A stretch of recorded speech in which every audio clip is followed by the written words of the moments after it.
Hello lovely lot, my name is Max and welcome back to my YouTube channel and another Nottingham Forest video. Yes, we are back with some more tactics and transfers for Nottingham Forest today, talking about the persistent rumours for 21-year-old Welsh International right back Neco Williams from Liverpool in a deal rumoured to be in the region of £15 million.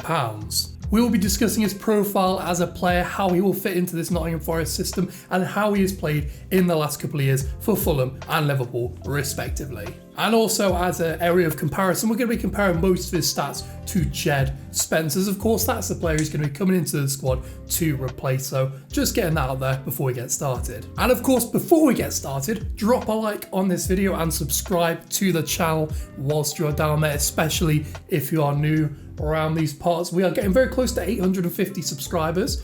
The growth on the channel in the last week has been insane, close to like 200 subscribers in the last 4 or 5 days on the channel. Thank you so much for the support you're showing on these videos. It's great to see the hard work going into them is really starting to pay off. Well, that being said though, let's get into some tactics and transfers and start talking about Neco Williams. Neco Williams was born in Wrexham and joined the Liverpool Academy at the age of 8 in 2009, where he has been ever since, save for a brief loan stint in the back end of last season, winning promotion to the Premier League with Fulham. And over the course of the last season, Williams has made 15 league appearances for both clubs, scoring 2 goals and getting 3 assists, averaging out at a goal or an assist every 3 matches. Defensively, Neco Williams completes around 4 tackles and interceptions per 90 minutes, around the same as Jed Spence for Nottingham Forest, albeit in a much smaller sample size. He's also dribbled past around 1 time per match compared to the 0.5 times per match for Jed Spence, meaning he's a little bit weaker in this metric. That being said, the Welsh International does a little bit more defensive work in and around the box, making more clearances and blocks than the England Youth International. His ball progression also lines up pretty well when you compare him to Jed Spence, completing around 3.5 progressive passes per 90 compared to just over 4 from Jed Spence, but 8 progressive passes per 90 compared to 4 from Spence. Whilst an inferior ball carrier, Williams probably offers a little bit more in possession, particularly from his passing, and does create more chances per 90 minutes than Jed Spence over the course of last season, and is also completing double the crosses. And particularly considering we're a team who don't cross too often, having a player who has that extra utility, a little bit more of that asset, offers something a little bit different in the final third compared to what we have at the moment. Overall on the surface, Neco Williams seems like slightly more a well-rounded player than Jed Spence, offering more defensively, a little bit more creatively, and for his progressive passing, and also has a little bit of Premier League experience, which of course Jed Spence lacks as well. Okay then, so let's now move into the tactics section of this video and see how Neco Williams looks on the eye test. To do this, we're going to be using his second half of the season stint with Fulham, in which he attained promotion to the Premier League.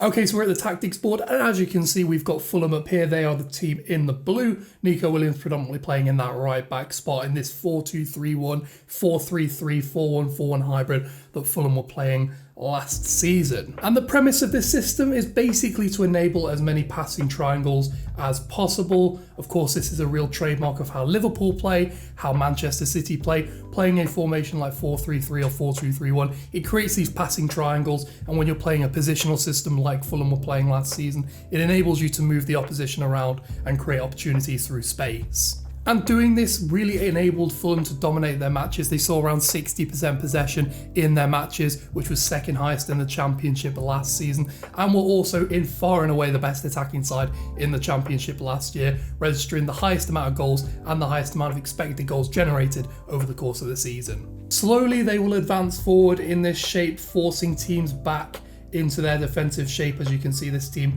defending in a 4-4-2 mid and low block. The team will push forward into the wide areas, using the extra assets that they have in the midfield as well to sort of occupy this space. So as we can see here, one of the midfielders will usually drop into this sort of little space here. His ability is then able to recycle the ball, maintain possession when the team tries to break out. And then they'll play with kind of 2 number 8s in this area. They'll sort of adopt little pockets within the half space here in this area, maybe drop inside, allow interchanges alongside Mitrovic, who obviously was the main point man for Fulham last season. So these passing triangles, sort of this is an example here out on the right hand side, they'll enable the ball to be sort of rotated through. They can maintain possession in this way, but the predominant reason why they do this is through their positional play method. They'll then try and suck players in, say the left back here being sucked in, play maybe a ball here, fullback goes in there and slots the ball through to the forward who sort of brought the fullback out of position and can then be slotted in behind. And Neco Williams was really important to this. His right-sided forward ahead of him was usually Harry Wilson, who is a player who's obviously naturally left-footed, coming in off that right-hand side, looking to aggressively attack the channels. You've then got a player like Neco Williams, who then becomes very strong on the overlap, looking for through balls through for cutbacks. He can also kind of come inside as well. He can do the underlapping runs, although Wilson is predominantly the inside forward on that side. He is looking to get inside and aggressively affect play. So having a fullback who's so strong in the wide areas can create chances through crossing. Like we mentioned in his profile section, he's a really strong crosser of the ball. He's really good in possession. He can play the 1-2s to run onto. That's sort of his area of the pitch and where he was predominantly attacking through in the final third. And if we say, for example, that the ball's on the left-hand side, I don't know who Fulham's left back is off the top of my head, but assuming the ball's out here with the left back, he's maybe doing some interchanges with the left winger, the team will sort of shift across as a team normally would do to create these overloads on this side of the pitch. And Neco Williams will just tuck inside there on the right-hand side, almost playing like an auxiliary outside right-sided centre-back. He'll sort of tuck into this space here to cover the space, because obviously if you win the ball here, you can launch a ball over the top to there for your winger to sort of go onto. His sort of recovery pace and his ability to just sit in that position, tuck himself back inside, just stops that counter-attack being as easy an option for the opposition. So with that being said, how will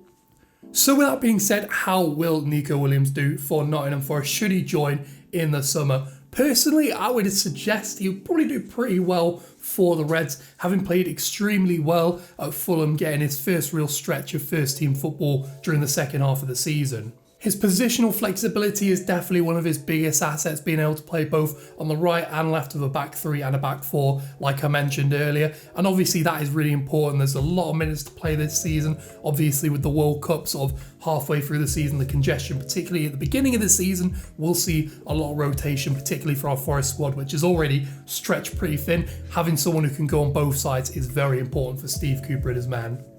And of course, his relationship with members of the squad is very important, particularly Brennan Johnson, his international teammate. Someone, if you follow Brennan on social media, you'll see they spend a lot of time with each other outside of football as well. They're clearly good mates, and I think that's going to be really important, having that relationship, that hopefully sort of understanding of each other, being able to play 1-2 with each other, knowing where the other person's going to be. I think that's going to be quite important in terms of building a relationship with each other in the Premier League.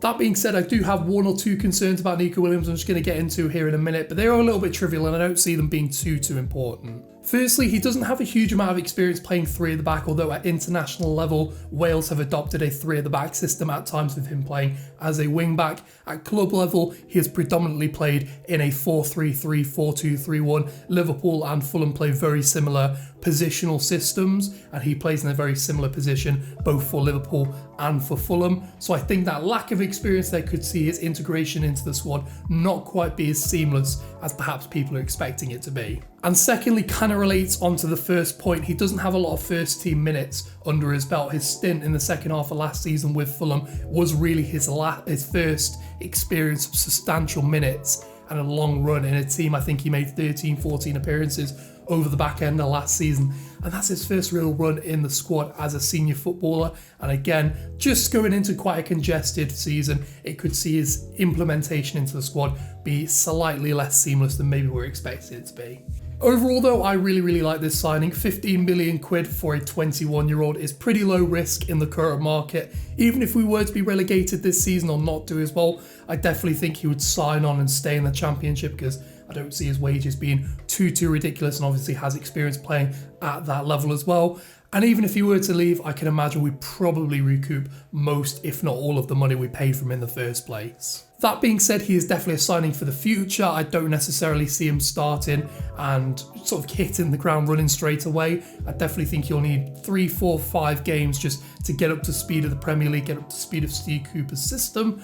But I think over time and by the back end of the season, he'll really start to come good, and that 15 million quid fee could start to look like an absolute bargain. But of course, let me know in that comment section down below what you think of Neco Williams as a player and how you think he'll do at Nottingham Forest. As I mentioned there, I think in quite a concise manner, I have really high expectations for the Welsh International. I do think he will be a pretty good signing for us, albeit someone who will definitely develop over the course of the season as he get used to Steve Cooper's system. But of course, let me know in that comment section below. And whilst you're down there, drop a like on this video and subscribe to the channel. The support on the channel has been exceptional recently, and we're getting really close to 1,000 subscribers. And let me know what you'll see me do to sort of celebrate hitting 1,000 subscribers. Do you want to see me do like a Q&A or anything like that? I'm definitely up to doing something to celebrate hitting that milestone. With that being said though, enjoy the rest of your weekend, Reds, or the rest of your week, depending on when you're seeing this. I will catch you later.